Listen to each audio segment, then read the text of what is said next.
নমস্কার বন্ধুরা, আজ তৈরি করে দেখাবো দুধ সেমাই বা সেমাইয়ের পায়েস। আর এভাবে যদি সেমাইয়ের পায়েস বানানো হয় তাহলে তার স্বাদ হবে অসাধারণ। তাহলে চলুন শুরু করি। সবার প্রথমে গ্যাস অন করে কড়াইয়ের মধ্যে দেব 1 চামচ গাওয়া ঘি।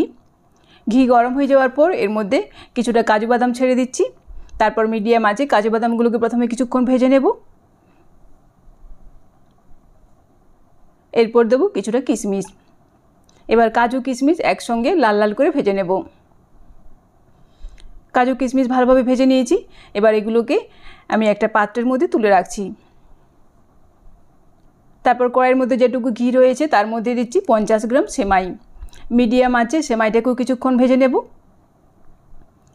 বারবার এভাবে নাড়াচাড়া করে আমি সেমাইটাকে লাল লাল করে ভেজে নিচ্ছি। মিডিয়াম আঁচে বারবার নাড়াচাড়া করে আমি সেমাইটাকে লাল লাল করে ভেজে নিয়েছি। এবার গ্যাসের আঁচ কমিয়ে এর মধ্যে দেব হাফ লিটার দুধ। দুধটাকে আমি আগে থেকে ভালোভাবে ফুটিয়ে রেখেছিলাম, সেই দুধটা এর মধ্যে ঢেলে দিলাম। তারপর নাড়াচাড়া করে ভালোভাবে মিশিয়ে নেব।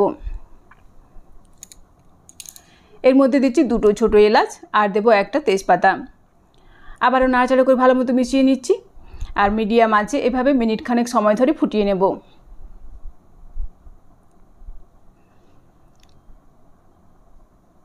মিনিট খানেক সময় ধরে আমি সেমাইটাকে দুধের মধ্যে ভালো মতো ফুটিয়ে নিয়েছি।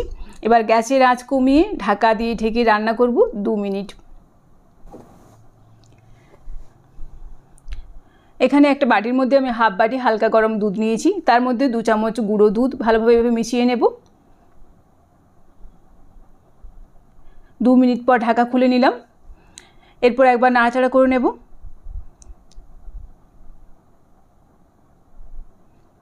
তারপর এর মধ্যে গুঁড়ো দুধ মেশানো যে দুধটা রয়েছে সেটা এর মধ্যে ঢেলে দিচ্ছি। আবারও নাড়াচাড়া করে ভালোভাবে মিশিয়ে নেব। সেমাই কিন্তু বেশ ভালোভাবে সেদ্ধ হয়ে গেছে, আমি একবার দেখে নেব। এই দেখুন সেমাই ভালো মতো সেদ্ধ হয়ে গেছে। এরপর এর মধ্যে দেব পরিমাণ মতো চিনি। আমি এখানে 2 চামচের মতো চিনি দিলাম। তারপর নাড়াচাড়া করে মিশিয়ে নিচ্ছি। মিষ্টিটা আপনারা অবশ্যই আপনাদের পছন্দ মতো দেবেন।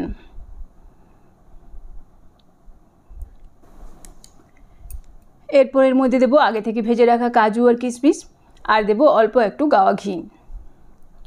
তারপর সমস্ত কিছু নাড়াচাড়া করে ভালো মতো মিশিয়ে নেব।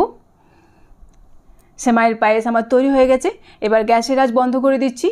তারপর আমি এই সেমাইয়ের পায়েস একটা সার্ভিং বোলের মধ্যে ঢেলে নেব পরিবেশন করার জন্য। এভাবেই তৈরি হয়ে গেল আমার আজকের রেসিপি দুধ সেমাই বা সেমাইয়ের পায়েস। ভিডিওটি ভালো লাগলে অবশ্যই একটা লাইক করবেন, বন্ধুদের মধ্যে শেয়ার করবেন এবং কমেন্ট করে জানাবেন। ভালো থাকবেন, সুস্থ থাকবেন। ফিরে আসছি নেক্সট পর্বে অন্য কোনো ভিডিওর সাথে। ধন্যবাদ।